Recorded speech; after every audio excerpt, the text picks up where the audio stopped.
All right, Chapter 11, Hydration and Oral Care.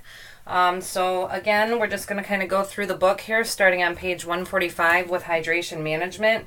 The book talks about up to 85% of those 85 years and older drink less than 1 liter of fluid per day. The fluid that they should be consuming is at least 1,500 mLs per day, so they're all deficient at that point. The book talks about the age-related changes, medication use, functional impairments all lead to these different fluid imbalances, especially dehydration. So then going into dehydration is defined as a complex condition resulting in a reduction in total body water. In older people, dehydration most often develops as a result of disease, age-related changes, or of effects of medication not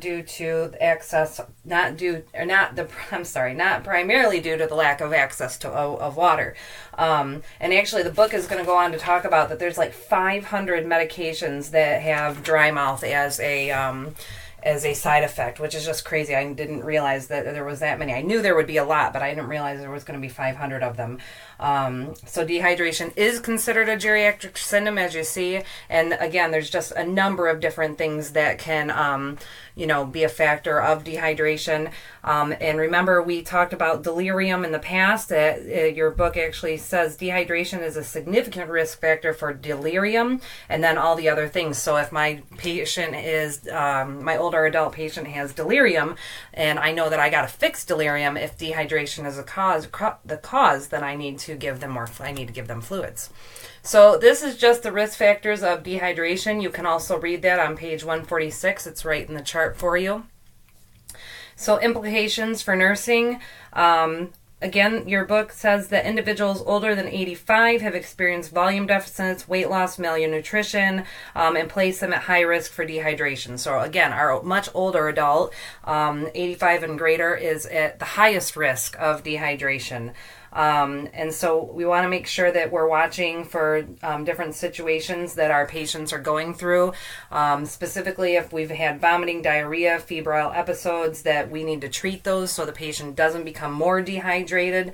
And then you'll notice a box 11.2 on 146, the simple screen for dehydration. So one of the big things the book repeated in this chapter is that we need to be looking at their medications to see what we've got them on and what's causing this. So there again is the signs and symptoms of dehydration listed for you right there. You can read that on the PowerPoint.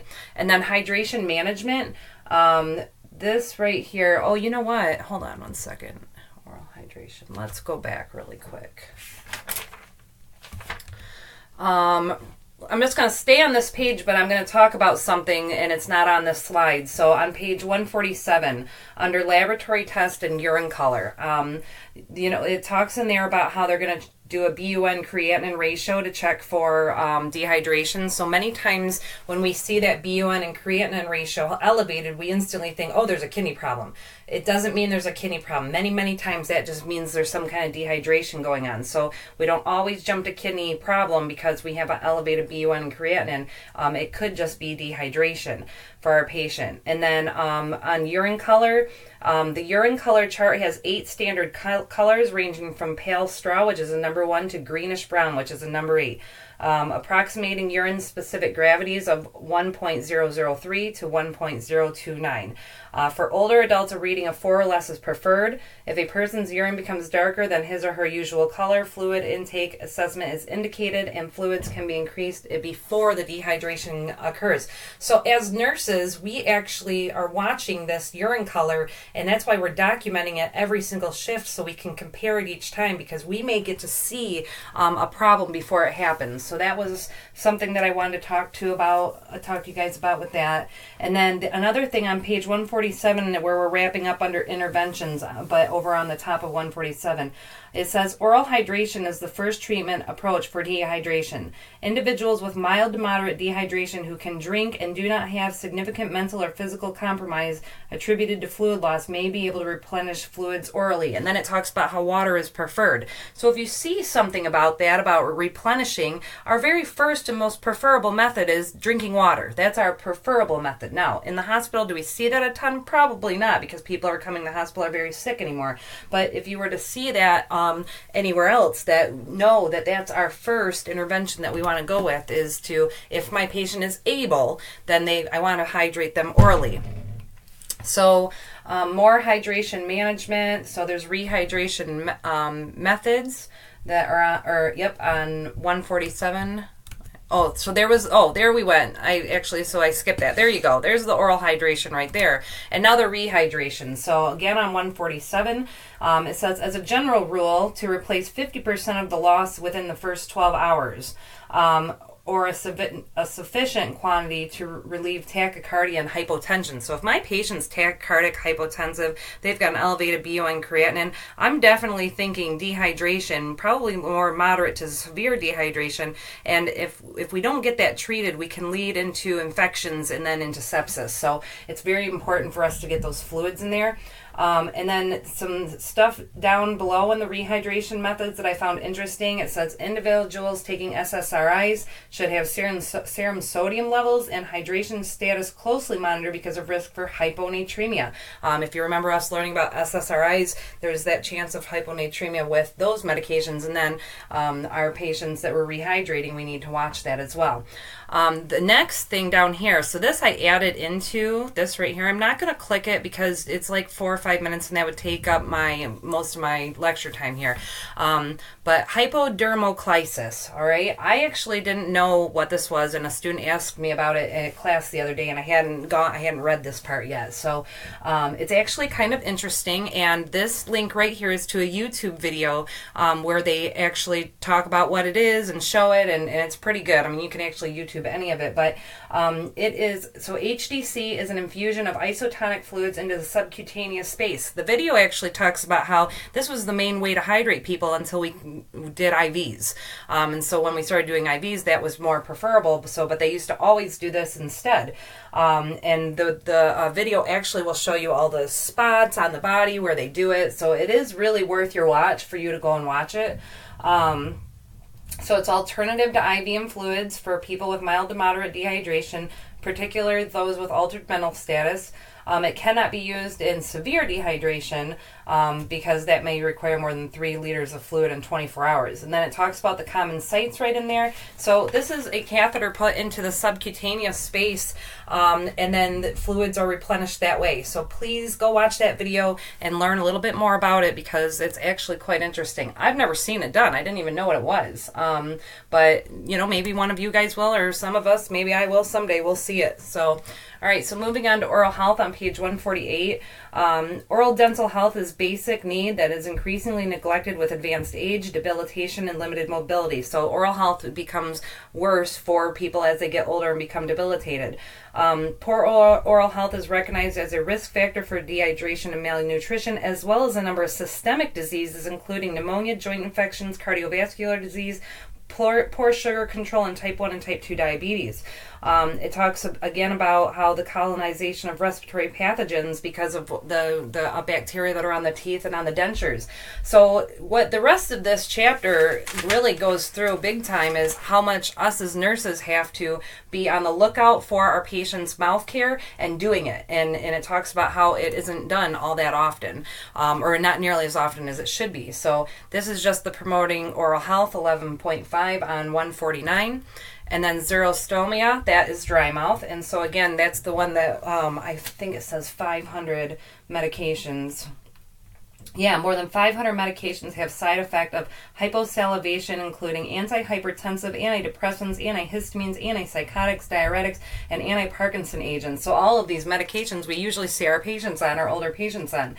So everybody's got this risk factor of having, the xerostomia, their mouth dryness. It says in here that 30% of older adults, and it can affect their eating, swallowing, and speaking and contribute to dental caries and periodontal disease. And then 90% of individuals with cancer that are in hospice. Treatments that we can do, we can sometimes try to change the medications, so it's good for us to look into the medications that are doing it, and then making sure our patients are avoiding alcohol and caffeine, and they're taking in plenty of water. Oral cancers, they occur more with age, as from your book, and it says that men are affected twice as often as women. There's a 5-year survival rate of 50%, and that has not changed significantly in the past 50 years. More than 60% of oral cancers are not diagnosed until they're in advanced stages because, people in your book talks a lot about how older adults are the least likely to go to the dentist because they don't have insurance. Medicare doesn't pay for dentistry if they can happen to get Medicaid, but that's limited doctors that take that.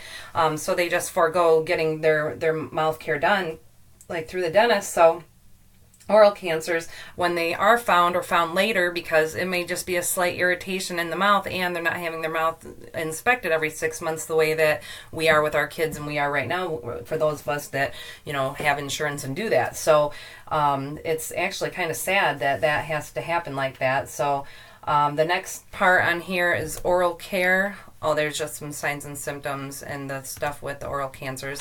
And then, so oral care. Nearly 1/3 of individuals older than 65 had untreated tooth decay, and about 1/4 of persons age 65 and older have no remaining teeth, which was actually interesting because it says that later on in the book that half of all Americans didn't have teeth in 1950s, and today it's only 18%. So 18% of people don't have any teeth today, older adults over 65, whereas in the 1950s, half of all of them had no teeth. So we've been doing things different. The book talks about that, with the knowledge of needing to have dentistry done and keeping up on that and having fluoride and having good mouth care, brushing twice a day. So all of those things have contributed to that number being down now. So again, Medicare does not pay for coverage for oral health, and few Americans 75 age and older have private dentist insurance.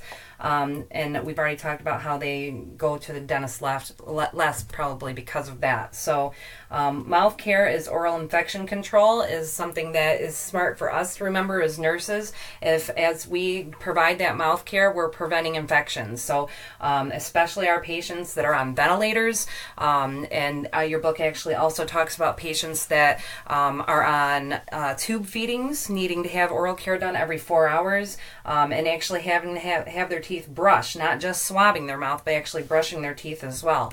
We're kind of talking already about interventions. I'll see if I put anything extra in here. I don't think I did with all of that. All right.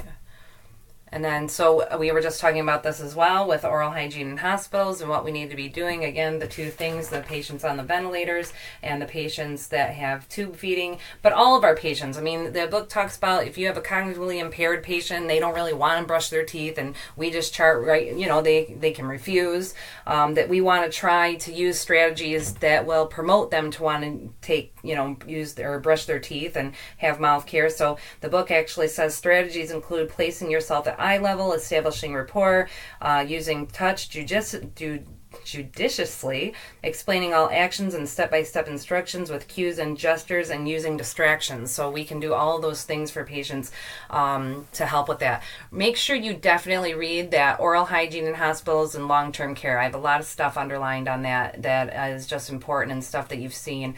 It talks about aspiration pneumonia, it talks about the ICU, it talks about the strategies to use, and then next to that, the tube feeding and oral hygiene. Also make sure that you include that in your reading as well.